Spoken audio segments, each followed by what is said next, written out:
नहमदुहु व नुसल्ली अला रसूलिहिल करीम अम्मा बाद फ़अऊज़ु बिल्लाहि मिनश शैतानिर रजीम बिस्मिल्लाहिर रहमानिर रहीम रब्बि इश्रह ली सदरी व यस्सिर ली अमरी वहलुल उक़दतम मिन लिसानी यफ़क़हू क़ौली। अस्सलामु अलैकुम एवरीवन। उम्मीद है कि आप सब अल्लाह के फ़ज़ल व करम से खैरियत से होंगे। तो आज का क्वेश्चन आपको याद होगा जी। क्वेश्चन है, हालते नज़ा में इंसान से कौन बात करता है? इसका जवाब कुरान पाक में अल्लाह ताला ने फरमाया सूरह निसा आयत 97 में। जिन लोगों ने अपनी जान पर जुल्म किया था और इसी हालत में फरिश्ते उनकी रूह कब्ज़ करने आए तो बोले, तुम किस हालत में थे? वो कहने लगे कि हम तो ज़मीन में बेबस बना दिए गए थे। फरिश्तों ने कहा, क्या अल्लाह की ज़मीन कुशादा ना थी कि तुम इसमें हिजरत कर जाते?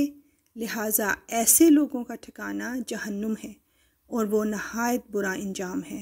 बेशक अल्लाहुम्मा अजिरना मिनन्नार। तो इससे पता चला कि हालत नज़ा के वक्त फरिश्ते इंसानों से बातें करते हैं और इंसानों के साथ उनके अमाल के मुताबिक मामला करते हैं। अल्लाहु अकबर। और इस आयत में अपनी जानों पर जुल्म करने वालों से मुराद वो लोग हैं जिन्होंने कुदरत के बावजूद मक्का मुकरमा से मदीना मनव्वरा की तरफ हिजरत नहीं की थी, जबकि मुसलमानों के लिए हिजरत का हुक्म आ चुका था। तो मक्का में रहने वाले हर मुसलमान पर फ़र्ज़ था कि वो मदीना मनव्वरा की तरफ हिजरत करे, बल्कि इसको ईमान का लाजमी तकाज़ा करार दिया गया था। और अगर कोई शख्स कुदरत के बावजूद हिजरत ना करता तो इसे मुसलमान करार नहीं दिया जाता था।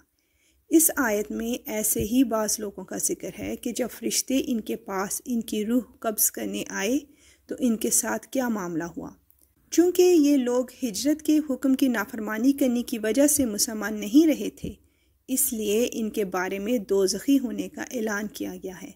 अलबत्ता जो लोग किसी मजबूरी की बिना पर हिजरत से कासिर रहे थे, साथ ही इनके लिए भी ये हुक्म आ गया कि माजूरी की वजह से वो काबिल माफ़ी हैं। अल्हम्दुलिल्लाह। बेशक अल्लाह बहुत रहीम व करीम है। ए परवरदिगार, मौत से पहले हमारी माग़फ़रत फरमा और अपनी रहमत के साथ या अल्लाह हमें बग़ैर हिसाब के माफ़ फरमा दे, और मौत के वक्त हम पर रहम फरमा, और मौत के बाद हमें अज़ाब न देना और क़यामत के रोज़ हमारा हिसाब न लेना। बेशक तो हर चीज़ पर कुदरत रखने वाला है। आमीन अल्लाहुम्मा आमीन।